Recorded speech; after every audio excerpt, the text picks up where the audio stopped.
Thank you very much for the brief introduction. And thank you, of course, to the University Ahmad Khalifa, very known university, very prestigious. And of course, I feel honored to be given this rare opportunity. Your introduction, very kind, because he gave all the ministerial positions I had been given the task, minus, I don't know why he chose to censor certain things. I spent more time in prison than in the government. Now, what relevance has that got to do with the university? That's the time where I studied most. I spent all my time from 8 in the morning, 12 midnight, either trying to memorize parts of the Quran and Hadith, is just reading books. That's the only reason why I'm invited here, because I had the opportunity to read as many books as possible. And I remember Sayyidina Ali ibn Abi Talib, when reference to the wealth of knowledge, talking about the love for scholarship, love of knowledge, lazzatul ma'arifah. So this is, I think, an extremely meaningful experience and occasion to me, to be able to share some of the concerns. The topic is of the future of Muslim world. I'm too small a guy and a small player to be talking about the future of the Muslim world.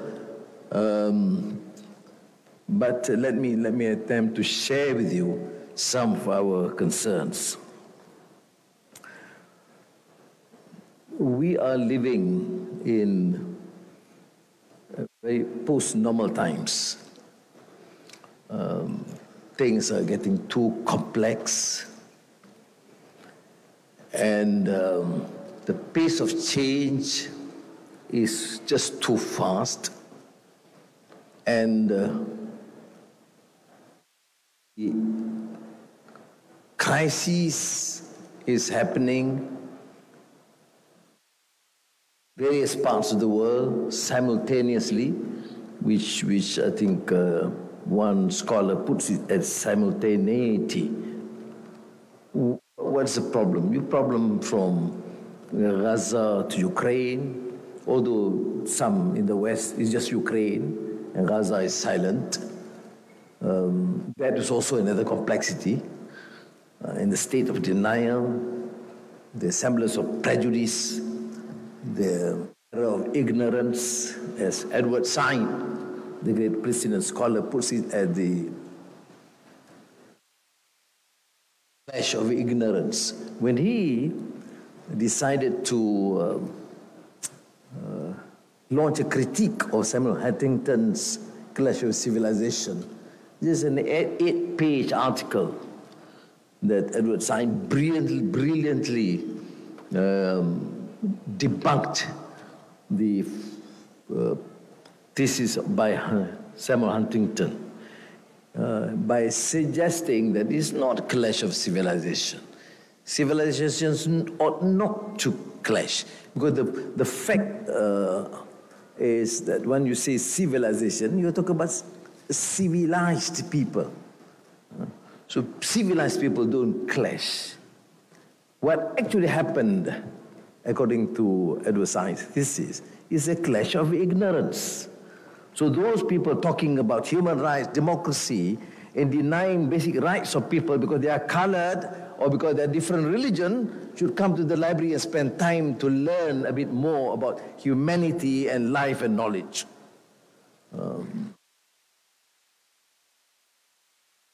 So it is clash of ignorance. You know, they assume they understand the Arabs or Islam or the other cultures, either be it Indian or Chinese. They assume, but they do not understand. You know, there is a stark difference between that and the Islamic call for lita'arafu, and that you decide or you differentiate people not because of their wealth or their color or their creed, but because of their piety, their humanity Inna akramakum indallahi atqakum. The level of taqwa. That exemplifies humanity. So when we talk about the future of the Muslim world, you can't ignore the relevance of your faith and values and the cherished principles of humanity. And what is happening today is precisely that. So I had this very, very meaningful exchange, meeting with Highness the Emir of Qatar, Sheikh Tamim, this morning. And I am struck by one remark that he made. He said, why is it that there's so much complexities, and as I said, there's post-normal times and crises, and some issues have been highlighted with some sympathy and empathy.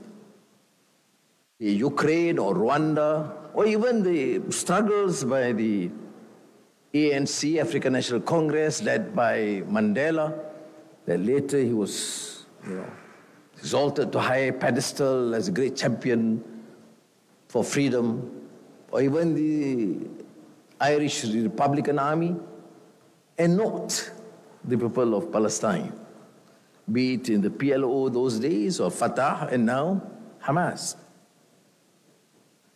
It's Islamophobia.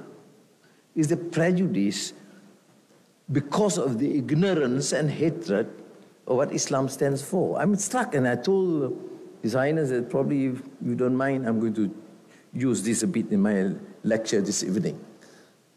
So as an honest politician, which is rare in this part of the world, I will have to acknowledge that what His Highness mentioned has strong bearing what I have to say.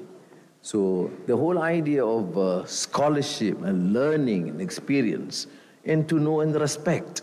We should not hate the others. We are never brought up to hate the Christians or the Jews or the Hindus, because the Quranic injunction is lita'arafu. It's not tolerance. It's beyond tolerance. It's to be knowledgeable, to understand, to know one another, to show appreciation, and to recognize the differences out of our attempt to understand and know one another. So for us, if it is a combat or conflict between East and West, we never ascribe to what Rudyard Kipling suggests or talked about. East is East, West is West, and never the twain shall meet. That's peculiarly an imperialistic, colonial mindset, a condescending view towards the rest, because the West is superior. And the same position taken by Rudyard Kipling, who grew up in India, incidentally, and took that position of strong prejudice against Islam and the East, that later permeated the ideas of Huntington, The Clash of Civilization. Now, you are aware that Kipling represents that worldview which we have to resent. And we are not taught to sow the seeds of discord and hatred towards the others. That's why we are comfortable. Qatar, Malaysia, and these countries, we are comfortable. We are comfortable with the Americans, the Chinese, and our neighbors. And our neighbors, like Malaysia, to the north is Buddhist Thailand. To the south is Singapore. Further south is Indonesia, which is predominantly Muslims. To the east is the Philippines, predominantly Christian. Further east, the Chinese, the Buddhists, or the Confucianists or past communists. It doesn't make a difference in as far as our respect, cooperation, be it trade, investments, or cultural understanding. In Malaysia, some decades ago, I organized a conference and popularized first the series on Asian Renaissance.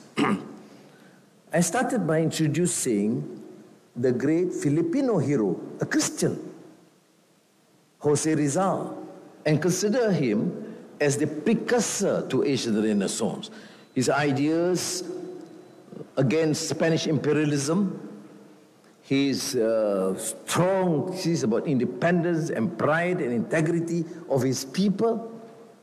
Then I went to Rabindranath Tagore, the great Bengali poet and thinker, whose magnum opus Gitanjali talks about his spiritual journey and the beauty of nature. Then Jamaluddin al-Afghani and his zeal and fight against imperialism and independence for Muslim countries. Then Muhammad Iqbal, the philosopher poet, in his brilliant thesis, The Reconstruction of Religious Thought in Islam. You see? And all these great figures, Muslims and non-Muslims alike, represent a view that we choose to learn and ascribe for. And I think that is the essential position, what we mean by humanity. Was there prejudice? No. I'm a Muslim. I'm practicing Muslim.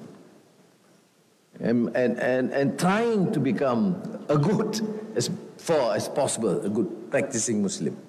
But I've never been taught to prejudice, to ascribe or perpetrate hatred, or more so injustice. And that's why it's very painful.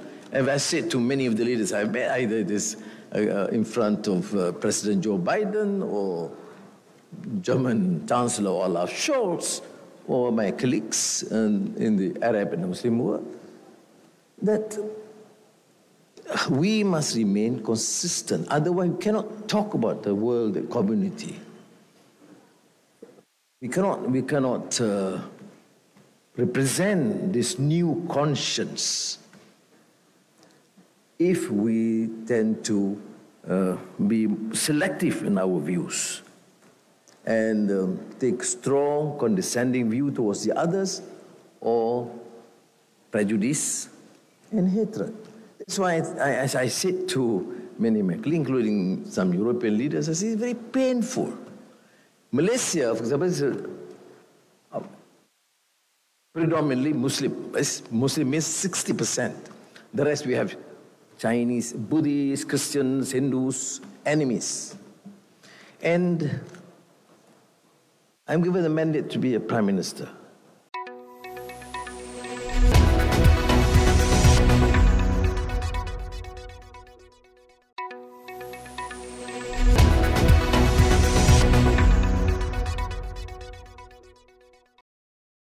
To me, I don't feel satisfied or comfortable if I hear a Chinese Christian or an Indian Hindu feeling that he's being discriminated or ill-treated. If I talk about combating and elevating the poor, the hardcore poor in my country, irrespective of whether he is a Muslim, Malay or Hindu, Indian or Chinese Buddhist, it is my duty to try and protect them. And I suggest that similarly, the same attitude should prevail. Why is it we are trying our best to do it, but we have seen many predominantly non-Muslims who are in the majority perpetrate so much hatred, injustice, and discrimination against minority Muslims? Why is it when you talk about humanity, you talk about democracy, you talk about human rights, and you allow the perpetration gross inhuman genocide against a segment of the population, whether it's in Rwanda or more so in Gaza? It's mind-boggling. is just sheer madness. I use the term hypocrisy. It's true. Ukraine becomes the central position, foreign policy position for European countries and for the United States of America. But there's so much tolerance, denial. You can see even in the mainstream media in the West. What genocide are you talking about? What injustice are you talking about? And then the mantra is 7th of October. Well, this is reflection. This is a challenge to me. I mean, you professors and students of this great university, this is a challenge that is not as simple as we assume or imagine. It's more complex. It will take a lot of action, a tenacity of purpose to continue this zeal and our case, not against anyone, but to promote this humanity. Can you imagine, after centuries of battles, I mean, can you imagine a genocide can happen in 2024? I'm a Muslim. I've never endorsed or supported the genocide against or the Holocaust against the Jews.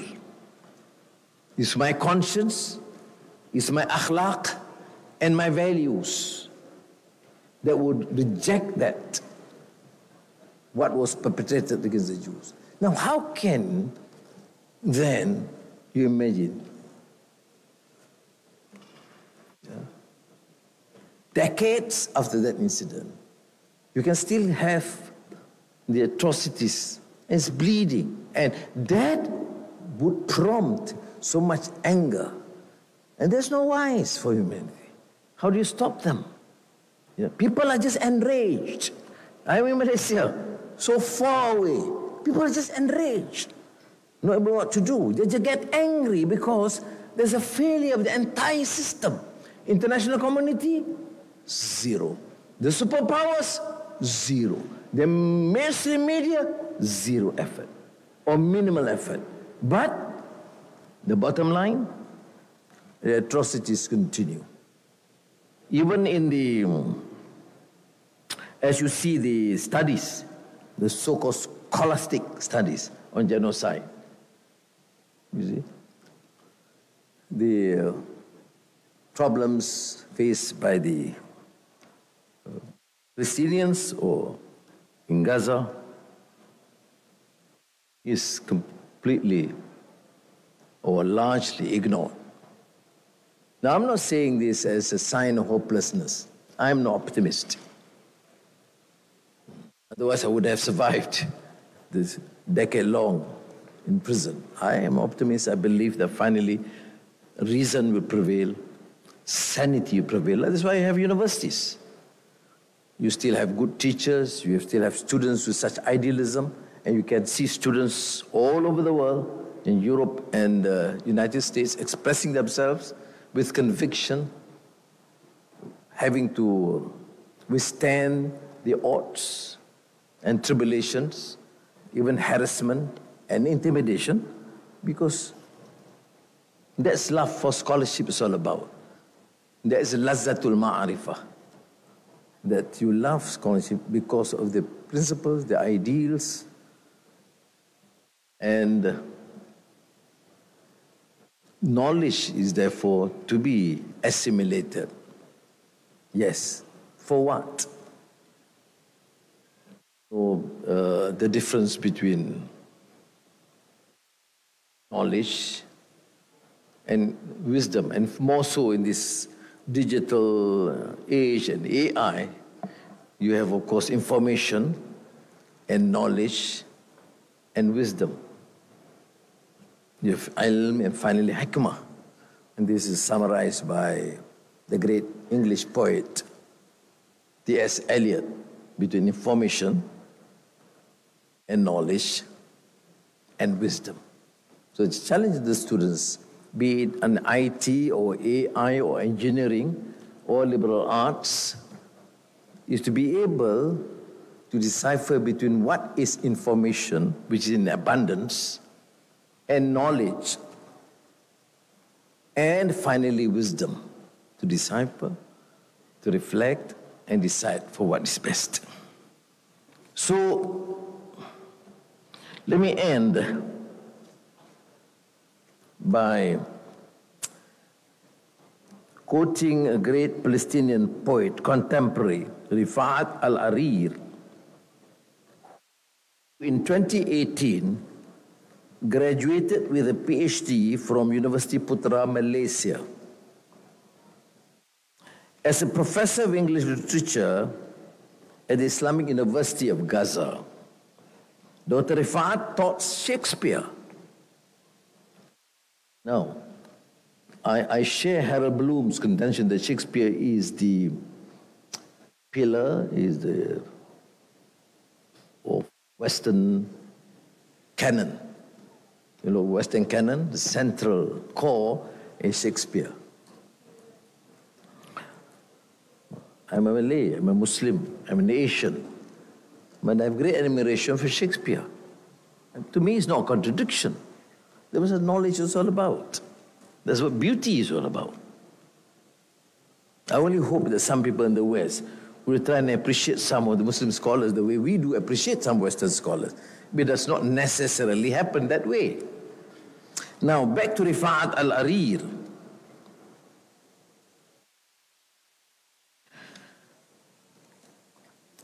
In December last year, our dear Rifat was killed, together with his family, in the Israeli wave of terror in Gaza. So I believe it's fit that I close with Rifat's poem entitled, sadly, If I Must Die. If I must die, you must live to tell my story, to sell my things, to buy a piece of cloth and some strings, so that a child somewhere in Gaza, while looking heaven in the eye, awaiting his dad, who left in a blaze and bid no one farewell. Not even to his flesh, not even to himself. Seize the kite, my kite you made, flying up above, and thinks for a moment an angel is there, bringing back love. If I must die, let it bring hope. Let it be a tale. Wassalamu alaikum wa rahmatullahi wa barakatuh.